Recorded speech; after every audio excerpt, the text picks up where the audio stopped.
Hi, Grandma here reading The Hiding Place, and today we're going to begin chapter 12. I won't be reading the whole chapter, it's a long chapter. Chapter 12 is entitled Vught, V-U-G-H-T, and the G-H has a guttural sound that we don't have in English, but it is common in other languages like German. It's the C-H in German. Get your things together, get ready to evacuate. Collect all possessions in pillowcases. The shouts of the guards echoed up and down the long corridor. I stood in the center of my cell in a frenzy of excitement. Evacuate? Then something was happening. We were leaving the prison. The counter-invasion must have begun. I snatched the pillowcase from the little wad of straw I had stuffed into it. What riches this coarse bit of muslin had been in 2 weeks since it had been provided. A shield for my head from the scratch and smell of the bedding. It almost didn't matter that the promised sheets had never arrived. With trembling hands, I dropped my few possessions into it. The blue sweater, the pajamas, covered now back and forth with embroidered figures, toothbrush, comb, a few remaining crackers wrapped in toilet paper. My Bible was in my pouch on my back where it remained, except when I was reading it. I put on my coat and hat and stood at the iron door, clutching the pillowcase in both hands. It was still early in the morning. The tin breakfast plate had not yet been removed from the shelf in the door. Getting ready had taken no time at all. An hour passed. I sat on the cot. 2 hours. 3 hours. It was warm in the cell this late June day. I took off my hat and coat and folded them next to me on the cot. More time passed. I kept my eyes on the ant-hole, hoping for a little visit from my small friends, but they did not appear. Probably I'd frightened them by my early dashing about. I reached into the pillowcase, took one of the crackers, and crumbled it about the little crack. No ants. They were staying safely hidden. And suddenly I realized that this too was a message, a last wordless communication among neighbors, for I too had a hiding place when things were bad. Jesus was this place, the rock cleft for me. I pressed a finger to the tiny crevice. The afternoon sun appeared on the wall. I moved slowly across the cell, and then all at once there was a clanging out in the corridor. Doors scraped, bolts banged. Out! Schnell! All out! No talking! I snatched at my hat and coat. My door screeched open. Form ranks of 5. The guard was already at the next cell. I stepped out into the hall. It was jammed from wall to wall. I'd never dreamed so many women occupied this corridor. We exchanged looks. Invasion, we mouthed silently, the soundless words sweeping through the massed women like electric charge. Surely the invasion of Holland had begun. Why else would they be emptying the prison? Where would we be taken? Where were we headed? Not into Germany. Dear Jesus, not in Germany.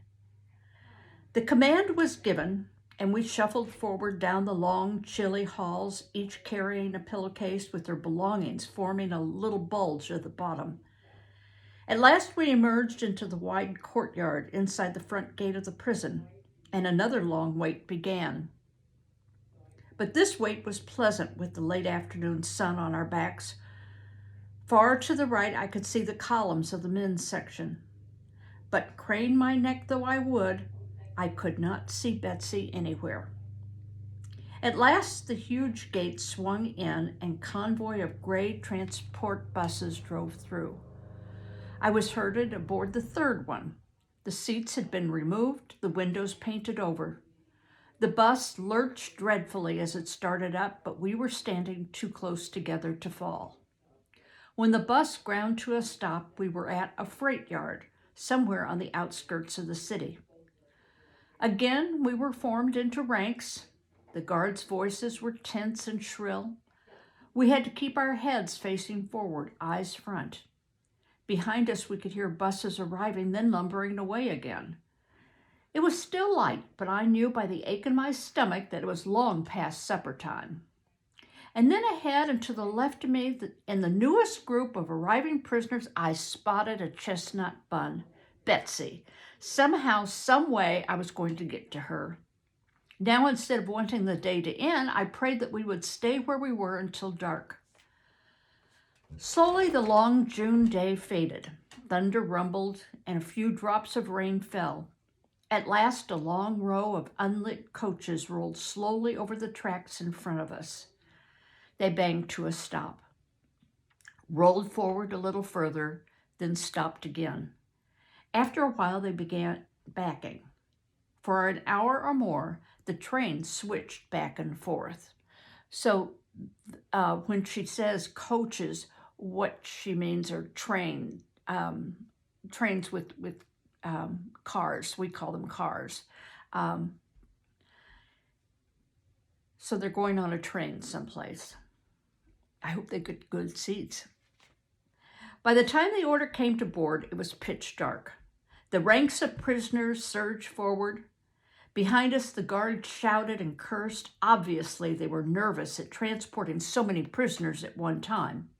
I wriggled and shoved to the left. Elbows and shoulders were in my way, but I squirmed past. At the very steps of the train, I reached out and seized Betsy's hand. Together, we climbed onto the train. Together, found seats in a crowded compartment. Together, wept tears of gratitude. The 4 months in Scheveningen had been our first separation in 53 years. It seemed to me that I could bear whatever happened with Betsy beside me.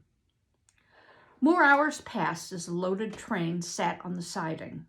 For us, they flew. There was so much to share. Betsy told me about each of her cellmates, and I told her about mine, and the little hole into which they scrambled at any emergency. Who were her cellmates? Ants. As always, Betsy had given to others everything she had. The Bible that Nolly had smuggled to her, she'd torn up and passed around book by book. It must have been 2 or 3 in the morning that the train at last began to move. We pressed our faces to the glass, but no light showed, and clouds covered the moon. The thought uppermost in everyone's mind was, is it Germany? Why do you think they dread going to Germany so much? Well, it would be taking them out of their own country, and a certain level of comfort is in being in your own country and not being sent to another country. At one point, we made out a tower that Betsy was sure was the cathedral at Delft. An hour or more later, the clack of the train changed pitch. We were crossing a trestle, but a very long one. As the minutes passed and still we had not reached the other side, Betsy and I exchanged looks. The Murderdyke Bridge. That is where we were headed south. Not east into Germany, but south to Brabant. For the second time that night, we wept tears of joy. Brabant is like a province or a section of Netherlands, but also it goes into Belgium. I would assume they're going to be staying in the Netherlands, not going to Belgium. I leaned my head back against the wooden slats of the seat and shut my eyes, reliving another train trip to Brabant. Mama's hand had gripped Father's then as the train swayed. Then, too, it was June, the June of the first sermon of the garden back of the manse of Carol. I must have fallen asleep back in the other June, for when I opened my eyes, the train had stopped. Voices were shouting at us to move. Schneller, aber schneller! An eerie glare lit the windows. Betsy and I stumbled after the others along the aisle and down the iron steps. We seemed to have stopped in the middle of the woods. Floodlights mounted in trees lit a broad, rough, cleared path lined by soldiers with leveled guns. Do you know what that means to have leveled guns? It means the guns were aimed at them, probably on their shoulders. Spurred by the shouts of the guards, Betsy and I started up the path between the gun barrels. Schneller! Close ranks! Keep up! 5 abreast! Betsy's breath was coming short and hard. Still, they yelled at us to go faster. It had rained hard here, for there were deep puddles in the path. Ahead of us, a white-haired woman stared to the side to avoid one. A soldier struck her in the back with a gun, but I took Betsy's pillowcase along with mine, hooked my other arm around hers, and hauled her along beside me. The nightmare march lasted a mile or more. At last we came to a barbed wire fence surrounding a row of wooden barracks. There were no beds in the one we entered, only long tables and backless benches pulled up to them. Betsy and I collapsed into one of these. Under my arm, I could feel the irregular flutter of her heart. We fell into an exhausted sleep, our heads on the table. The sun was streaming through the barracks windows when we woke up. We were thirsty and hungry. We had had nothing to eat or drink since the early meal at Shevinigan the morning before. But all that day, no guard or any official person appeared inside the barracks. At last, when the sun was low in the sky, meaning it was in the afternoon or evening, a prisoner crew arrived with a great vat of some thick, steamy substance that we gobbled ravenously. And so began our stay in this place that we learned was named Vught, after the nearest small village. Unlike Shevinigan, which had been a regular Dutch prison, Vught had been constructed by the occupation, especially as a concentration camp for political prisoners. So if it's a concentration camp for political prisoners, that means there will be no Jews there. This is for people who disobeyed the German army or objected to it in some way, possibly helping Jews as the Tin Booms had done. We were not yet in the camp proper, but in a kind of quarantine compound outside. Our biggest problem was idleness, wedged together as we were around the long rows of tables with nothing to do. We were guarded by the same young women who had patrolled the corridors at Shevinigan. They had been adequate enough as long as we were behind the locked doors, but here they seemed at a loss. Their only technique for maintaining discipline was to shriek obscenities and to hand out punishments to all alike. Half rations for the entire barracks, an extra roll call at rigid attention, a ban on talking for 24 hours. Only one of our overseers never threatened or raised her voice. This was the tall, silent head matron from Shevinigan. She appeared in Vught the third morning during the pre-dawn roll call, and at once something like order seized our rebellious and untidy ranks. Lines straightened, hands were clamped to sides, whispers ceased as those cold blue eyes swept across us. Among ourselves, we nicknamed her the General. During one long roll call, a pregnant woman at our table slumped to the floor, striking her head against the edge of the bench. The General did not so much as pause in her expressionless reading of names. We had been in this outer camp at Vught almost 2 weeks when Betsy and I, along with a dozen others, were called out by name during roll call. When the rest had been dismissed, the General distributed typewritten forms among us and instructed us to present them at the administration barracks at 9. A worker on the food crew, a long-term prisoner from the main camp, smiled encouragingly as he ladled out our breakfast. "You're free," he whispered. "Those pink forms mean release." Betsy and I stared disbelievingly at the sheets of paper in our hands. Free? Free to leave? Free to go home? Others crowded around congratulating us, embracing us. The women from Betsy's cell at Shawinigan wept unabashedly. How cruel to have to leave all these behind. Surely the war will be over very soon, we told them. We emptied our pillowcases, passing out our few belongings among those who had to stay. Long before 9, we were standing in the big wooden anteroom of the administration. At last, we were summoned to an inner office where our forms were examined, stamped, and handed over to a guard. We followed this man down a corridor into another office. For hours, the process continued as we were shuttled from one room and official to another, questioned, fingerprinted, sent on to the next post. The group of prisoners grew until there were 40 or 50 of us standing in line beside a high anchor chain fence topped with barbed wire. On the other side of the fence was a white birch woods. Above our heads, the blue Brabant sky. We too belonged to that whole wide, free world. The new barracks we entered held a row of desks with a woman clerk seated behind them. At one of these, I was handed a brown paper envelope. I emptied it into my hand, and the next moment was staring in disbelief at my Alpina watch, Mama's ring, even my paper guilders. That's money.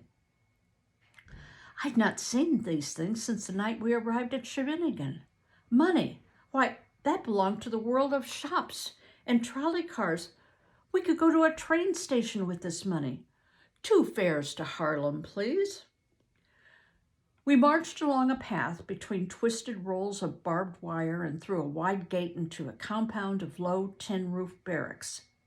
There were more lines, more waits, more shuffling from desk to desk, but already the camp and its procedures had become unreal to me. Then we were standing behind a high counter, and a young male clerk was saying, "Leave all personal effects at the window marked C." But they just gave them back to me. Watches, purses, jewelry.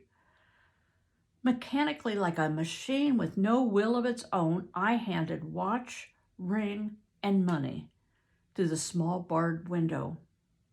A uniformed woman swept them into a metal box. "Move along. Next." What do you think is happening? Why were they given their belongings back, and now they've had to return them? Then were we not to be released?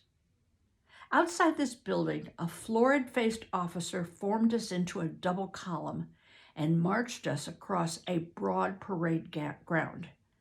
At one end of it, a crew of men with shaved heads and striped overalls were digging a ditch. What did it mean? What did any of it mean? This whole long day of lines and waits. Betsy's face was gray with weariness, and she stumbled as we marched.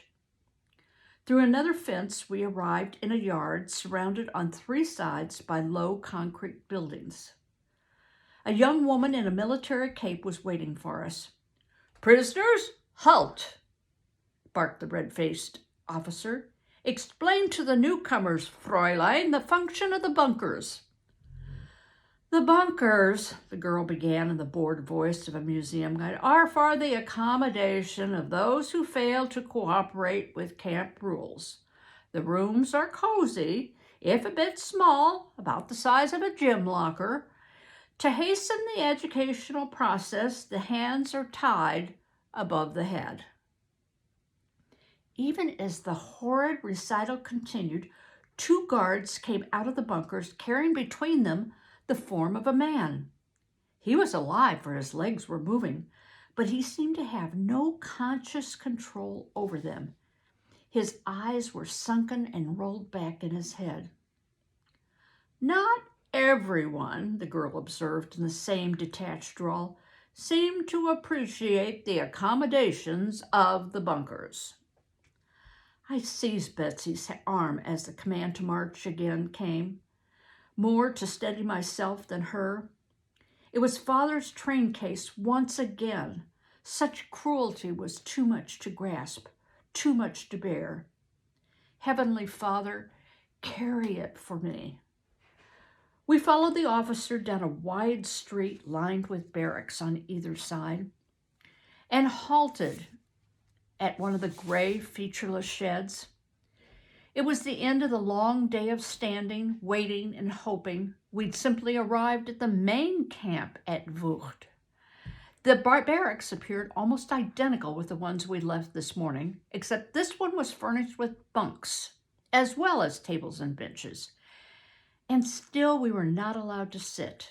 There was a last wait while the matron, with a maddening deliberateness, checked off our documents against a list.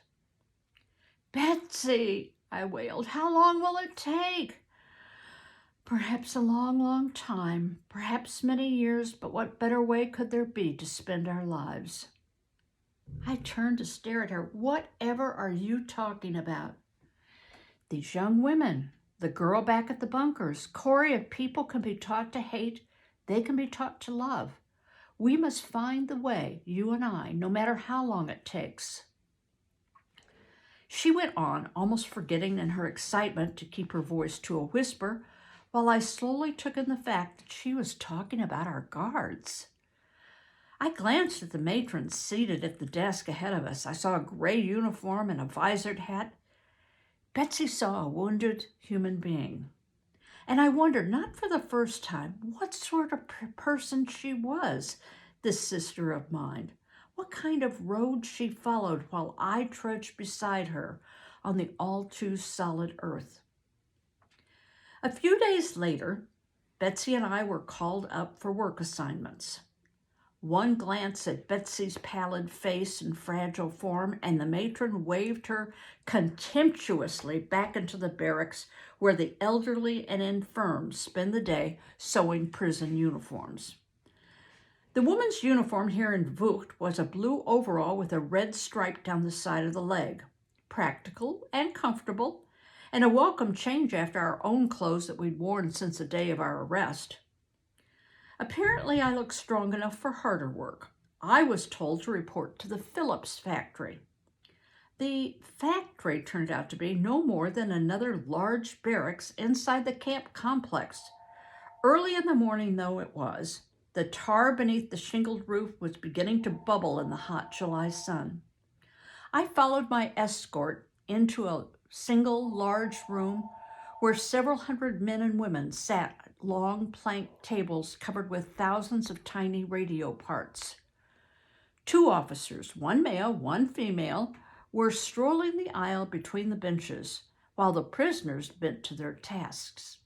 I was assigned a seat at a bench near the front and given the job of measuring small glass rods, arranging them in piles according to lengths. It was monotonous work. The heat from the roof pressed like a weight in my head. I longed to exchange at least names and hometowns with my neighbors on either side, but the only sound in the room was the clink of metal parts and the squeak of the officers' boots. They reached the door across from where I sat. "Production was up again last week," the male officer said in German to a tall, slender man with a shaved head and a striped uniform. "You are to be commended for this increase. However, we continue to receive complaints of defective wiring. Quality control must improve." The shaved-headed man made an apologetic gesture. "If there were more food, Herr Officer," he murmured. "Since the cutback in rations, I see a difference. They grow sleepy, they have trouble concentrating." His voice reminded me a little of Willem's, deep, cultivated, the German with only a trace of a Dutch accent. "Then you must wake them up. Make them concentrate on the penalties. If the soldiers on the front can fight on half rations, then these lazy..." At a terrible look from the woman officer, he stopped and ran his tongue over his lips. I speak, of course, merely as an example. There's naturally no truth in the rumor that rations at the front are reduced. So I hold you responsible. And together they stalked from the building. For a moment, the prisoner foreman watched them from the doorway. Slowly he raised his left hand, then dropped it with a slap to his side. The quiet room exploded. From under tables appeared writing paper, books, knitting yarn, tins of biscuits. People left their benches and joined little knots of chattering friends all over the room. Half a dozen crowded around me. Who was I? Where was I from? Did I have any news of the war? After perhaps half an hour of visiting among the tables, the foreman reminded us we had a day's quota to meet, and people drifted back to their places. The foreman's name, I learned, was Mormon, and he had been headmaster of a Roman Catholic boys' school. He had heard that I had followed the entire assembly line through the barracks, tracing what became of my dull little piles of rods. "You're the first woman worker," he said, "who has ever shown any interest in what we are making here." "Oh, I'm very interested," I said. "I'm a watchmaker." He stared at me with new interest. "Then I have work you will enjoy more." He took me to the opposite end of the huge shed where the final assembly of relay switches was done. It was intricate and exacting work, though not nearly so hard as watch repair. And Mr. Mormon was right. I enjoyed it, and it helped make the 11-hour workday go faster. So they have gone from one prison now to a concentration camp, especially for political prisoners, which means that most of the people there have objected to Germany and the Nazis invading their country. And it sounds like things are going to be a little bit better for them because she has Betsy, her sister, with her, and she's not confined with the only cellmates being aunts. She has a change of clothes, and she's going to be doing some work that sounds like it would interest her. We will continue the second part of Vught the next time. Bye-bye.